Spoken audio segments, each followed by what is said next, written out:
Somewhere in your house right now, there's a charge hitting your credit card for something you forgot you signed up for. Probably more than one. The average American household is bleeding around $219 a month this way, and most of them think the number is closer to 90. That's one habit. There are 6 more. Together, those 7 habits, all of them ordinary, none of them about discipline, every single one happening in the average American kitchen this week, compound into roughly $1 million over 30 years. Not a typo, not a guru exaggeration designed to sell you a course. The arithmetic of 7 ordinary household decisions run forward at the same boring real return assumption every honest retirement calculator has used for decades. Here's what makes this video different from every other money mistakes list you've scrolled past. 3 of these 7 habits cover roughly a third of that $1 million gap. All 3 are one afternoon decisions. None of them require eating differently, working harder, or giving anything up. The other 4 are knobs you can turn at whatever level matches what you actually value. Some of you should turn them down. Some of you should leave them alone. The math doesn't decide that. You do. By the end of this video, you'll have your number, not somebody else's. The rule that runs underneath everything we're about to walk through. The default isn't free. Every recurring decision your household makes by not deciding. Every charge that keeps charging because nobody canceled it. Every brand you keep buying because that's the brand you've always bought. Every dollar sitting in checking because that's where dollars go when you stop paying attention. That default has a price. Not always large in any given month, always large in 30 years. Meet our reference household. Call them the Carters. Mid-30s, 2 kids, dual income, combined gross right around $98,000 a year, close to median household income in the US, according to census data. Suburban, no yacht, no trust fund, no coastal tech salary edge case. Deliberately, intentionally average.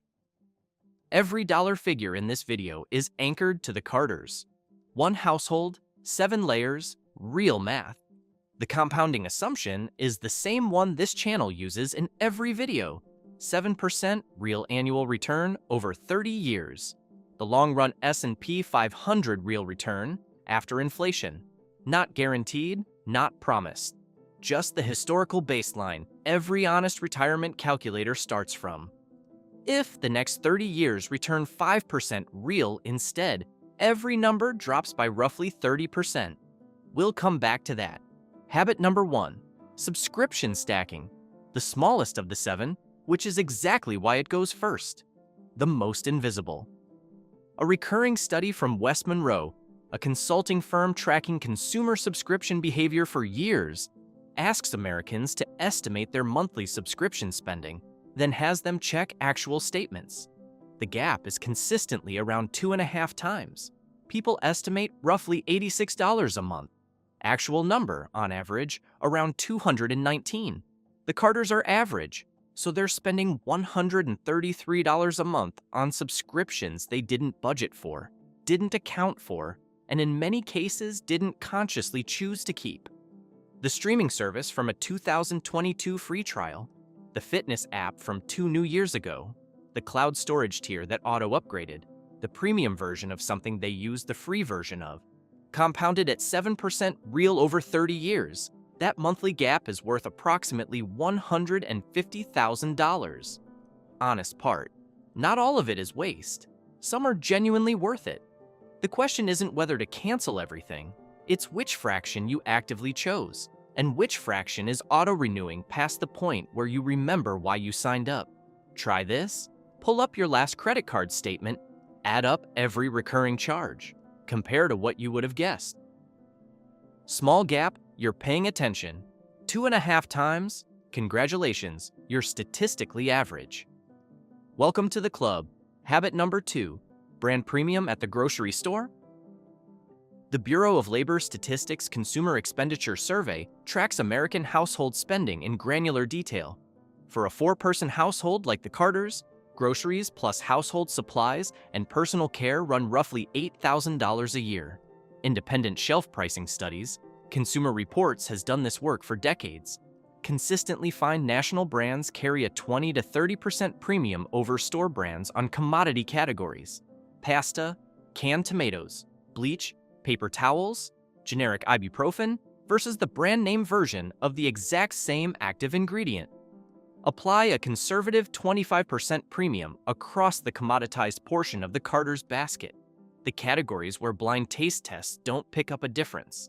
About $165 a month, $2,000 a year, compounded over 30 years, roughly $200,000.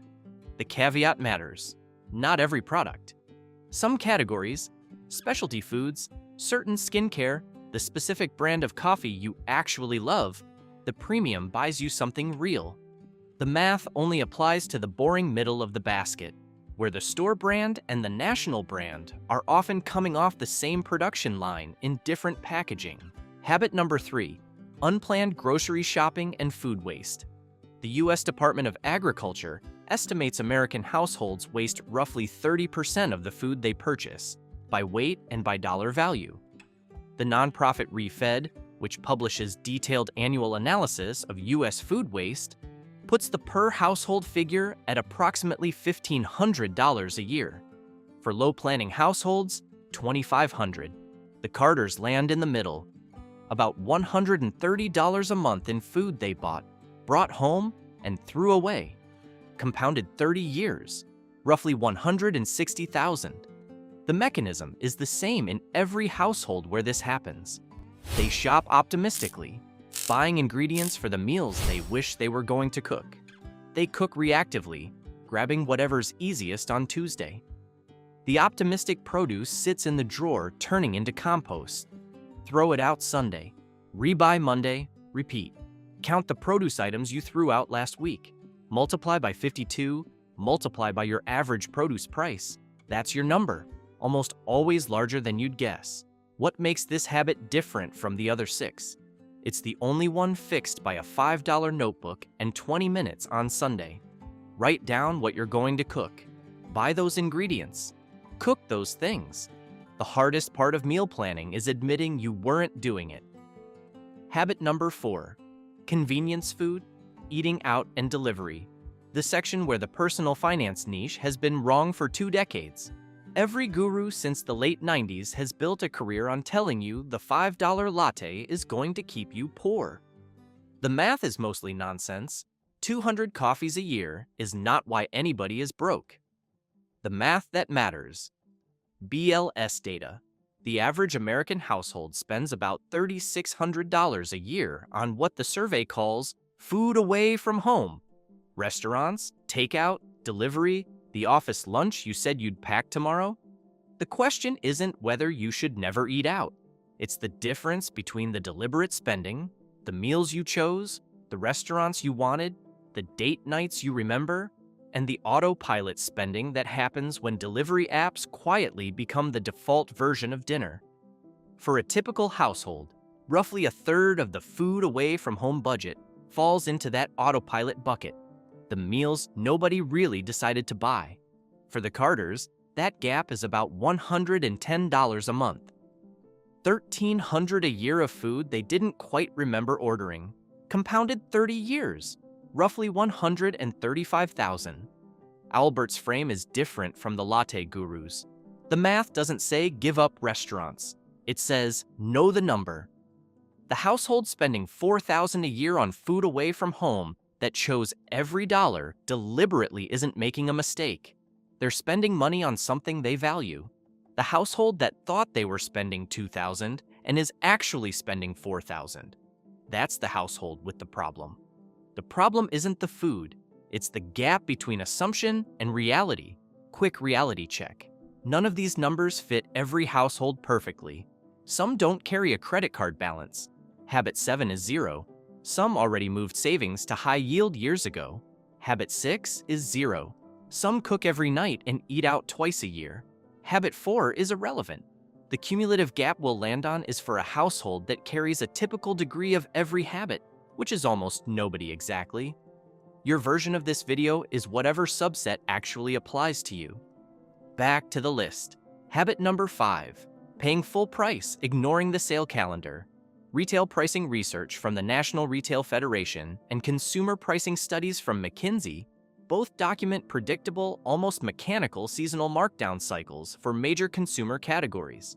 Electronics get marked down in November, furniture in January and again in July, mattresses around every 3-day weekend, clothing at end-of-season clearance, every season, like clockwork.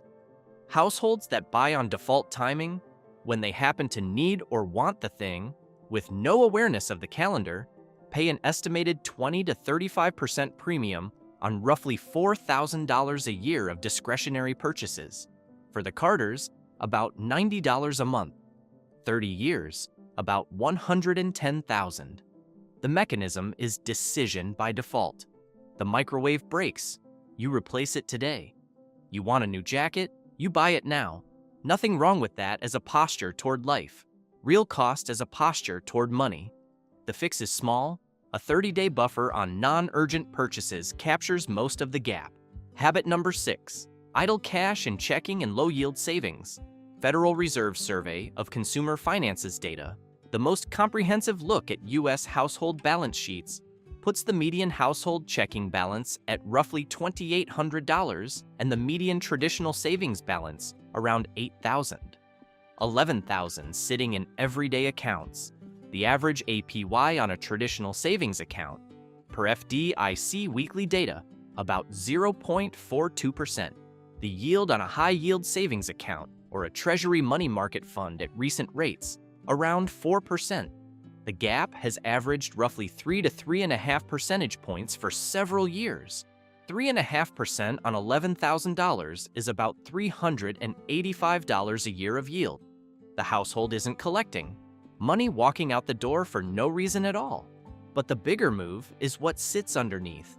A typical household keeps 2 to 3 months of expenses and cash for emergencies. Anything beyond that, $5,000, $6,000, $8,000 of we'll figure out what to do with it later money. Sitting in a checking account at zero is the part that compounds into real money missed. Move the excess to invested cash instead, and over 30 years at 7% real, the typical household clears roughly $80,000 they otherwise leave on the table. This is the only habit on the list that requires zero behavior change. Zero, nothing given up, nothing canceled, nothing eaten differently. Move money from one account to another one afternoon, once, then it sits there for the rest of your life, doing the same job, except now it's also being paid for the work. Doing nothing is a habit too. The most expensive one on the list per minute of effort to fix it. Habit number 7, minimum payments on credit card debt. The heaviest of the 7. The niche has been getting it wrong for as long as the niche has existed. Federal Reserve G.19 data, the average credit card balance among balance-carrying households is around $6,500. The average APR, per the Fed's quarterly report, around 21.5%. The minimum payment formula on most statements, per CFPB regulations, typically 1% of the balance plus interest accrued. Run that math on a $6,500 balance at 21.5%. Paying only the minimum every month. Payoff time, about 17 years. Total interest paid, about $8,000. The household pays roughly $14,500 to clear $6,500 of original borrowing. Now redirect that same monthly cash flow to a 3-year aggressive payoff. Then send what would have been the payment into investing for the remaining 27 years. The opportunity cost gap, combined with the interest avoided, clears $100,000. Owlbert disagrees with most of the niche here. The standard guru framing says credit card debt is a discipline issue, a character flaw. It isn't.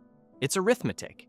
The minimum payment field on your statement is calibrated by the lender to maximize their revenue, not to clear your debt. A number printed on paper that's structurally misaligned with your interests. The household paying the minimum isn't undisciplined. They're following the number the statement told them to follow. The fix isn't character. The fix is recognizing that the number on the statement is somebody else's number, not yours. Now the reveal. Subscriptions, $150,000. Brand premium, $200,000. Food waste, $160,000. Convenience food, $135,000. Full price purchasing, $110,000. Idle cash, $80,000. Minimum payments, $100,000. Total, roughly $935,000. Call it $1 million. That's the gap.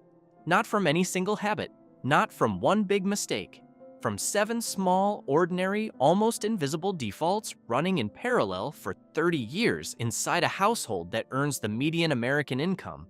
The part that matters more than the headline. You don't have to fix all 7. The math says fix 3. Meal planning, habit 3, captures $160,000. Idle cash, habit 6, $80,000. Credit card minimums, habit 7, $100,000. 3 habits, $340,000 of the gap. Every one a one-afternoon decision. Not a lifestyle change, not a personality transplant. A notebook, a savings account application, a payment recalibration. The other 4, subscriptions, brand premium, restaurant gap, sale timing. Those are knobs you can turn at whatever level matches what you actually value. The math doesn't decide that for you. It decides which 3 are pure arithmetic, no judgment required. Your self-computation tool. Take your monthly take-home. Subtract the spending you actually track. The number you can't account for, that's your default settings number. Multiply by 12 to get your annual gap. Then, if you want the 30-year compounded version, multiply that annual figure by roughly 90. That's your version of this video. The gap that belongs to your household, not the Carters. The math is conditional. 7% real return is the historical baseline, not a forecast. If the next 3 decades return 5% instead, every number drops by about 30%. The cumulative figure becomes $700,000 instead of $1 million, still $700,000. The argument doesn't change. The default isn't free. That charge hitting your credit card right now for something you forgot you signed up for. The brand you've been buying for 15 years because your mom bought it. The $11,000 in a checking account earning nothing while it could be earning something. None of those feel like a problem. That's the entire reason they cost so much. The best financial decision is the one you understand. Now, go make yours.